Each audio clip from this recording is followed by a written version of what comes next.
Minister camp కార్యాలయం చెప్తా రేపు ఉండదు, ఎల్లుండి. సిఐటియు అఖిల భారత మహాసభలు డిసెంబరు 31 నుండి జనవరి 4వ తేదీ వరకు విశాఖపట్నంలో జరుగుతున్నాయి. 4వ తేదీ దాదాపు లక్షలాది మందితో ర్యాలీ బహిరంగ సభ విశాఖపట్నం బీచ్ రోడ్లో జరుగుతుంది. ఈ బహిరంగ సభకి యావత్ కార్మిక వర్గం అంతా కూడా పాల్గొని జయప్రదం చేయాలని చెప్పేసి కోరుతూ ఈ బహిరంగ సభని జయప్రదం చేయాలని చెప్పేసి రేపు నెల్లూరు నగరంలోని అన్ని ప్రాంతాల్లో జెండా ఆవిష్కరణలు చేయడం జరుగుతుంది. అంతేకాకుండా యావత్ కార్మిక వర్గం అంతా కూడా వాళ్ళ ఇళ్ల మీద జెండాలు ఫ్యామిలీలతో వెళ్ళి జెండాలు ఆవిష్కరించాలని చెప్పేసి పిలుపునివ్వడం జరిగింది. ఈ మహాసభలు జరిగేటటువంటి తరుణం కేంద్ర రాష్ట్ర ప్రభుత్వాలు అవలంబించేటటువంటి కార్మిక వ్యతిరేక విధానాలకు వ్యతిరేకంగా అనేక తీర్మానాలు ఈ మహాసభ చేయబోతుంది.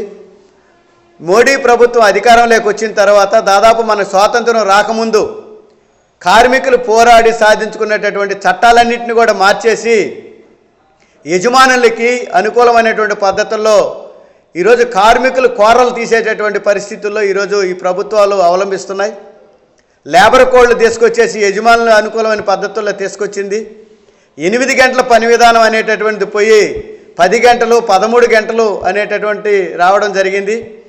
దాదాపు కార్మికులు యూనియన్ పెట్టుకునేటటువంటి హక్కు కూడా లేకుండా మినిమం హక్కులు కూడా లేకుండా చేసేటటువంటి పరిస్థితి ఈరోజు కేంద్ర ప్రభుత్వం చేస్తుంది. కేంద్ర ప్రభుత్వం ఏదైతే అమలు చేస్తుందో రాష్ట్ర ప్రభుత్వం కూటమి ప్రభుత్వం తూచా తప్పకుండా పాటించేటటువంటి పరిస్థితి ఈరోజు చూస్తున్నాం.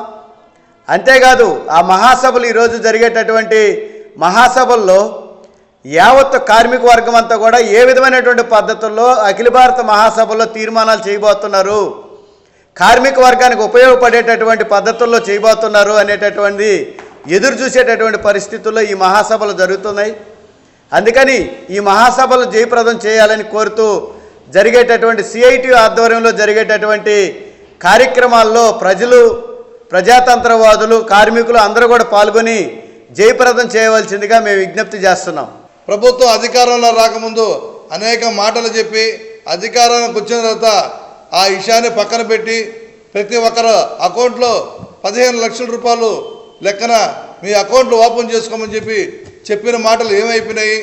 వీటన్నిటి మీద కానివ్వండి, అలాగే ఈ యొక్క కార్మికులకి పని కల్పించే దాంట్లో కూడా ఈ యొక్క ప్రభుత్వం ఫెయిల్ అవుతుందనే దాని మీద కూడా చర్చలు జరపడంలో కానివ్వండి, ఉన్న చట్టాలన్నీ కూడా నిర్వీర్యం చేసే ప్రయత్నంలో ముందంజలో ఉన్న బీజేపీ ప్రభుత్వం, దానికి కూటమి ప్రభుత్వం సపోర్ట్ చేయడం, అలాగే ఈ యొక్క రాష్ట్రంలో కూడా ఈ 8 గంటల పని విధానాన్ని మార్చి 10 గంటల పని విధానాన్ని అసెంబ్లీలో తీర్మానం చేయడం, వీటన్నిటి మీద పూర్తిగా ఈరోజు జరిగే అఖిల భారత మహాసభలో 4వ తారీఖు జనవరి 4వ తారీఖు జరిగే బహిరంగ సభలో ఒక మంచి ప్రణాళిక తయారు చేసి బీజేపీ ప్రభుత్వాన్ని గుండెల్లో రైలు పరిగెత్తే ప్రణాళిక తయారు చేయడానికి ఈరోజు ఒక సిఐటి ముందుకు పోతుందని చెప్పేసి ఈ సందర్భంగా తెలియజేస్తున్నాం మిత్రులారా.